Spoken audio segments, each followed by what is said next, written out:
O sector marisqueiro denuncia a entrada masiva da ameixa portuguesa e alerta do impacto que está tendo nos prezos e na comercialización do produto galego. A escaseza da ameixa galega nas rías está abrindo a porta á chegada de produto de fora, especialmente de Portugal. Unha situación que preocupa ás confrarías e aos mariñeiros, sobre todo polo impacto nos prezos e pola posible confusión na comercialización. Con todo, insisten en que o problema aparece cando ese marisco non se identifica correctamente e pode acabar etiquetado como produto galego.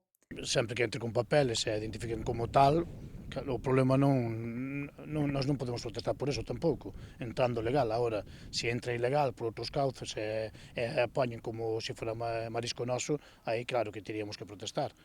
Entrando legal e poñendo que é portuguesa todo o tema, aí non podemos dicir nada tampouco. Eles estando dentro da lei non somos quen de nos ir en contra deso. Eles, se aquí non hai produto e ven outra salida por outros países e traen legal e clasifican legalmente como ten que ser, pois están no seu dereito.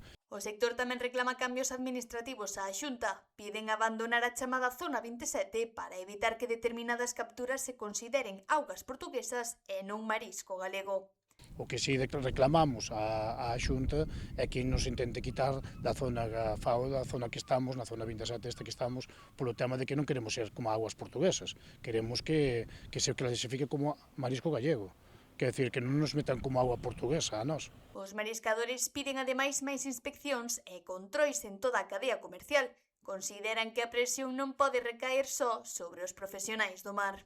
Eso sí é o que teñen que mirar, así como nos están controlando a nós e aos mariñeiros, como capturamos e como pescamos, nos sancionan, o resto do sector tamén habrá que facer o mesmo, vai que controlalos. O que non podemos é só vigilar a unha parte, teremos que vigilar a todos os sectores, depuradoras, fábricas e todo, e mira que estén cumprindo ca norma.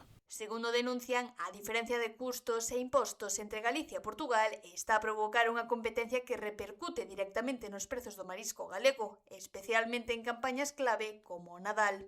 Xa nos ten pasado que en campañas de navidades, de ao mellor un día estar a falar a 25 euros a babosa e caer a 18 ao día seguinte, só porque entra produto do outro lado, non están interesados no daqui xa. Que pasa? Que é o que falamos sempre, se eles o clasifican e o poñen como marisco de Portugal, vale, pero creo que non poden facer poñelo como marisco galego. Dende o sector insisten en que non están en contra da entrada de marisco portugués, sempre que cumpra a normativa e estea correctamente etiquetado. O que reclaman é máis control e transparencia para protexer o valor do produto galego e evitar fraudes na súa comercialización.